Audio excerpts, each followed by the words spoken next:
All right, guys. If you are part of the replay gang, I salute you. Thank you so much.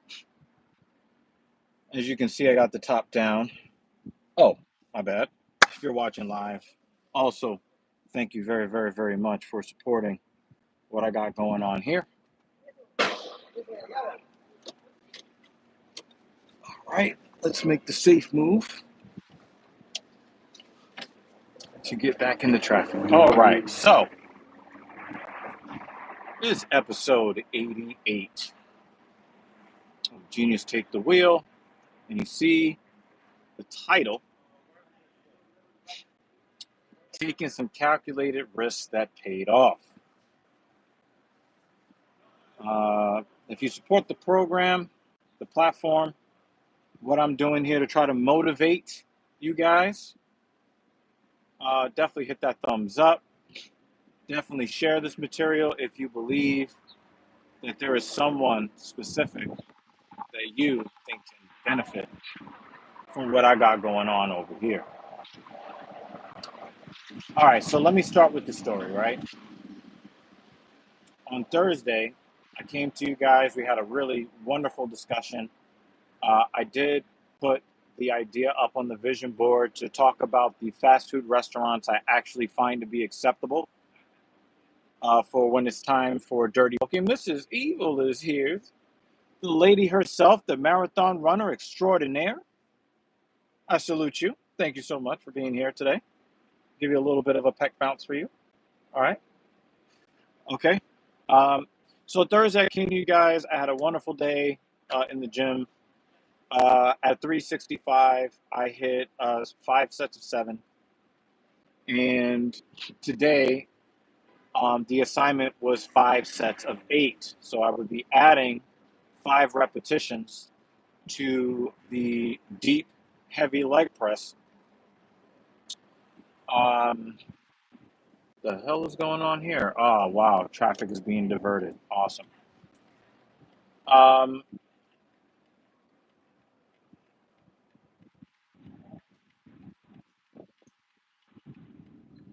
hey, Dan Jensen, what's good?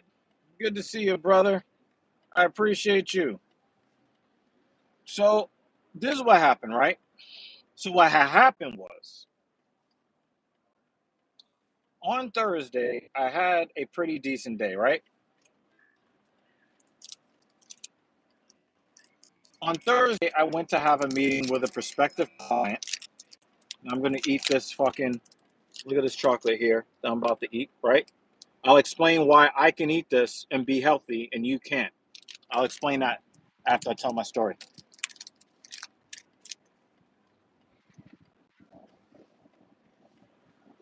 So, let me make sure I make this safe left-hand turn. Oh, wait, I don't have to make this turn. I thought they were blocking off the street. All right, well, I am mad. I'll keep going straight.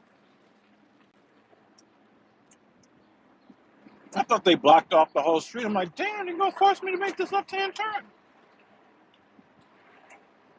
So I went to meet Mason DeMaio. How you doing, brother? So I went to go meet with this prospective client. Really nice guy. Really determined. Definitely asking for my services way too late for what he wants, but that's neither here nor there. And the gym in my apartment building, outside of it, there are like couches, there are, TVs, so that people can kind of get togethers and stuff like that. There are pool tables, there's a ping pong table, probably a foosball table. And the areas where these couches are, there are 3 separate areas lined up next to each other where um, where people can, kind of have like a living room experience, but in the common area. Now, I never go to sit over there. I go down there to maybe shoot around, mostly to lift weights, which I do every day. But in this particular situation, I went to go sit over there so I can sit down and meet with this guy. And I did not notice that the flooring was carpeted. Now, the flooring in the couch area is carpeted. The flooring everywhere else is more, tile or whatever. So the second I stepped on the carpet and went to pivot my foot didn't move, but my knee twisted, my right knee. And I'm like, oh God. And I could really feel the twist. It was not a good feeling. One of the things that I noticed is that there was no pain that accompanied the twist feeling. So I could kind of feel that like the stability in my knee was like minus 15%. And I didn't love that very much. But I had no pain, so I didn't worry about it too much. I woke up the next day and the back of my right knee had like pumped up, like I had done bicep curls with the back of my leg. And I'm like, wow, now I've got swelling in the back of my knee. And I got kind of scared because when I go to extend my leg, I can actually feel resistance that wasn't there before, and it's certainly not there in my left leg.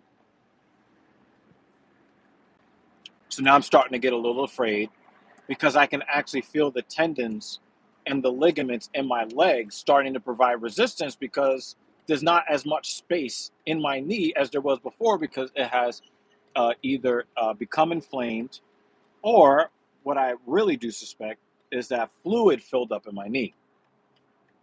Well, one of the weird things about this is that there was no pain. There was no pain that accompanied the loss of fluidity in the motion. I can still completely and without pain extend my right knee. But I was like, damn, man, this might cost me what I got going on Saturday. I'm supposed to hit 40 repetitions at 365, nice and deep. Giggity. I woke up today and there was still some of that resistance, but it wasn't as bad as when I woke up yesterday when I was trying to move yesterday. I got up, again, still no pain, but I could still feel like something isn't quite right as far as the stability of my leg. Now, as you guys know, I really do preach uh, uh, full range of motion, very slow, very controlled. And so I'm wondering to myself, could I actually tear something in my knee uh, if something is compromised in my knee? So like I had some real fear. Well, I got on the platform today and I just went for it. I said, you know what? I'm going to listen to my body. And by the time I get to 225, if I don't feel anything buckling or twisting against my will, I'm going to keep going up to the next line. So I did a warm up set of 10 repetitions at 135, a warm up set of 10 repetitions at 225. I did a warm up set at 315, 5 repetitions. So 5 repetitions at 315. And then the half, 365, right? I had my guy, Can I Do Me? You've seen him on TSP. He was actually a guest on the Filthy Casual MMA Watch Party a few weeks back. But he also was really like my guest on the very first fitness video that we did on the Talkin podcast last summer, where I hit my lifetime high on the bench press, which was 245 at the time. It's probably higher now. Neither here nor there. Anyway, so I say, hey, I need you to take a video for me. He takes a video of me. And of course, obviously, if I'm trying to get footage, I can't bitch up, right? I can't be like, oh my God, I'm so scared. I got my really determined face on. I went, did my thing, and I had a much easier time than I expected. Um, I didn't feel anything. Um, I didn't feel anything questionable in my knee whatsoever, and so I was quite delighted with it. Though, every time I go up in either number of repetitions or I go up in overall resistance level, I really do have a really rough time um, applying the force on the concentric phase. The stretch portion, I don't really struggle with it at all. Um, yeah, I don't really struggle with the stretch portion at all. You know, make sure there's no fucking red light camera behind me because I'm over here following traffic. I'm not trying to get a $50 ticket because I just wanted to get a heavy leg press in. Anyway, um, I had a lot of questions about what I would and wouldn't be able to do. So to hit that first set of 8, that lets me know that I can do it. Not only that, once I get past the third set and I know that I'm past the halfway mark, at that point I'm already looking towards next Tuesday. Next Tuesday, I know that I have to add another rep to keep this going. So when I hit 5 sets of 9, I'm already looking ahead, guys. And this is where the passion really comes in. Today was probably the first day in like 2 weeks that I did not hate getting up to go into the gym. Like I was actually really gung-ho about getting up and getting this work in today. I was absolutely gung-ho. I was like, I'm going to go do this by hook or by crook. And you know what? If my knee gives out on me and I got to take a couple of weeks off of the leg press and the leg curl and this and that, if I got to take a couple of weeks off the lower body, then I'm going to take all of the energy that I have and just put it into my upper body until my knee gets better and the swelling goes away. Because that was my mindset. Well, I did everything I was supposed to do. Again, every time I go to press that platform back to the starting position, it's like going through the gates of hell. But I've gotten used to that discomfort. So now that I've done 40 reps, I'm already thinking to myself, okay, when I hit 45, I know that I've earned the right to do the full 4 plates. I am so excited to be able to go past 315, hit that 405, and hit that shit slow. Granted, it'll probably only be 3 sets of 5 when I go to 405. But when those 4 plates are there, and I'm sweet talking and slow romancing those 4 plates, super deep range of motion, applying all the force that I possibly can with my legs, getting past 405, slow eccentrics, full range of motion. Oh my God, I am so looking forward to the next stage in me killing this shit.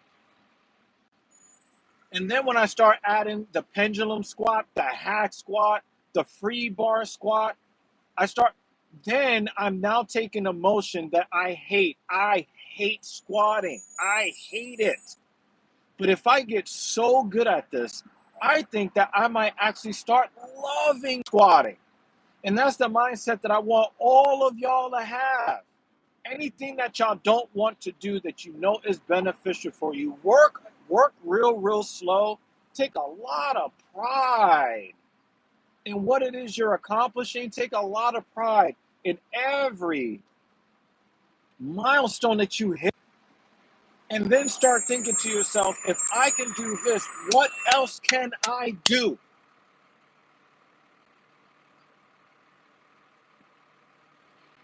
And that's where I'm at with it, y'all. That's where I'm at with it. So I basically just took a lot of my fears, found out that I could fix a debilitating health problem with something that really, really, like I took the thing that I hate and then used it to fix my pain. Like, do you understand the I don't know, man. It's really difficult to put into words. But man, I am loving this journey. I'm loving this journey right now. Um, I didn't go crazy when I hit shoulders today because shoulders was workout number 2 today. You know, I did some single arm, individual single arm, lateral raises because I have legitimate muscular issues from sleeping with my arm extended above my head like this. It actually caused some pretty severe cramps in the muscle belly of my deltoid, and I think that I might have mistook that for rotator cuff strain. So now I'm definitely more careful about the positions that I take when I sleep, and now I'm having a much easier time with um, with my shoulders, but I still have to be careful. So again, slowly controlled on the eccentrics, nice power on the concentric, and and I'm really slowly progressing what I'm doing with anything that's vertical push. So I'm doing a good job with that. I did 9 hard sets instead of 12 today. My shoulder feels very healthy. It feels very fluid. So I'm just going to kind of roll with that. Normally I do 4 hard sets per motion. Today I just did 3, and it worked out well for me. Now, as I'm about to drink this Gatorade powder infused water, I showed you this piece of Ghirardelli chocolate, and I told you that I was going to explain why I can eat this and you probably can't. So pay attention, because if you pay attention to what I'm about to tell you, you have a better chance of using what I'm about to say to make you healthier. And Mrs. Evil, the marathon runner, will back me up on this. So, when we think about Gatorade, Gatorade was marketed as a drink that will help you become more athletic. It was marketed as a drink that if you drink this, you become healthier and you'll lose weight. But what people don't understand about Gatorade is that Gatorade is has a minimal amount of electrolytes, enough to keep you from passing out, okay? Which is what most weekend warriors need. But the downside of Gatorade is that it has a lot of sugar in it. A lot. So a person who is sedentary, or a person that sits around all day and is not very active, you know, they sit in a cubicle for 10 hours a day and call it work, okay? That person has Gatorade marketed to them. There are athletes who are muscular, who have low body fat percentage. You see them, striking their athletic pose on the packaging, on the labeling. And you think, if I drink this Gatorade, I'm going to get healthy. Here's the deal, folks. The reason why it is a sports drink is because when you are engaged in high level, high stress sports that require lateral movement, explosive, uh, you know, lateral, sagittal, explosion, power, speed, endurance, strength. If you go into it with just flat water, you're going to be using up all of the carbohydrates, all of the sugar that's in your blood. You're going to be using it all up to fuel your performance in these sports. And what happens when your blood sugar gets too low is you can start feeling lightheaded.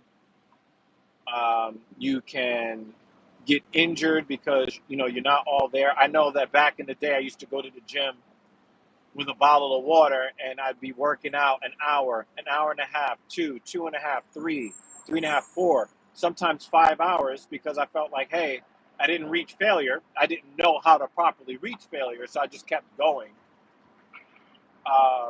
But then you start to get this feeling like you want to take a nap, which is never good. Blood sugar's getting low. I used to drive home, and then, grabbing the steering wheel, my hand used to lock on the steering wheel. Why? I used up all the salt, all of the sodium, and so the water balance in the cells are not quite right. So now you're getting cramps and all of that. The drink is to refuel you after you've been active. That's what it's for. So if you're just sitting around at your goddamn cubicle or on the couch and you're eating garbage and you grab a Gatorade, is that going to be a sport drink for you? Is that going to be something that is going to help you remain healthy? Absolutely not.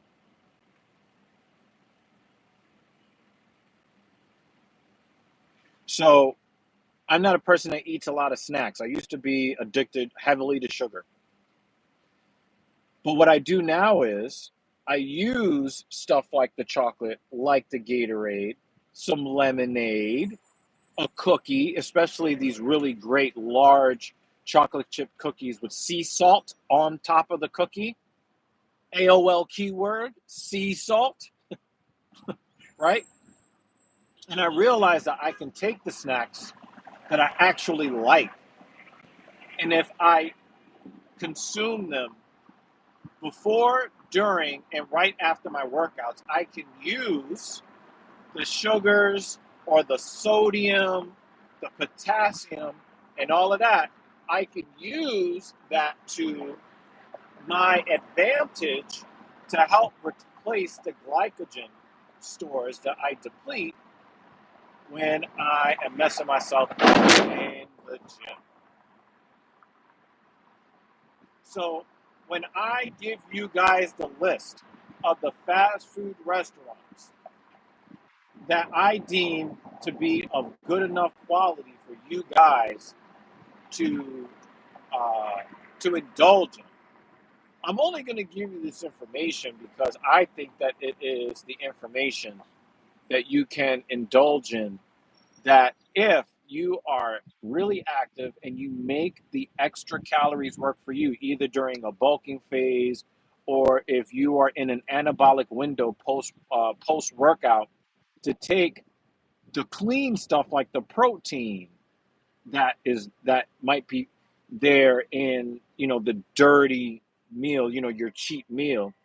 If you use it to use some of the dirty stuff that's there to replenish some of the amino acids that you lose when you're trying to perform, or the calories, so that you can be at least at a slight caloric surplus. So it puts you in a situation where where it puts you in a situation where you can actually grow the muscle that you want to grow, even if it is going to cost you a little bit of leanness. Because I do eat a hamburger, once or twice a month. Or if the ladies make it, then I'll eat a hamburger maybe 3 or 4 times a month. I can make my surplus calories and junk food. I can actually make it work more towards my health, fitness, and um, aesthetic goals, strength goals, if I time it right, and I only use these things in moderation. It's really super important, guys. Moderation, right? Really good timing and moderation, and you don't have to completely give up all the things that you like to eat. Anyway, comment section down below. Definitely give me your opinion of what I have gone through here. I think this woman just threw up on the ground, and she's continuing the run. And yeah, she's wow, that's dedication. Anyway, Zombie Cat, hey, how you doing? Anyway, I'm getting up out of here right now. Thank you guys so much for watching, and have a nice day. Shout out to the hydraulic press channel. Peace out, y'all.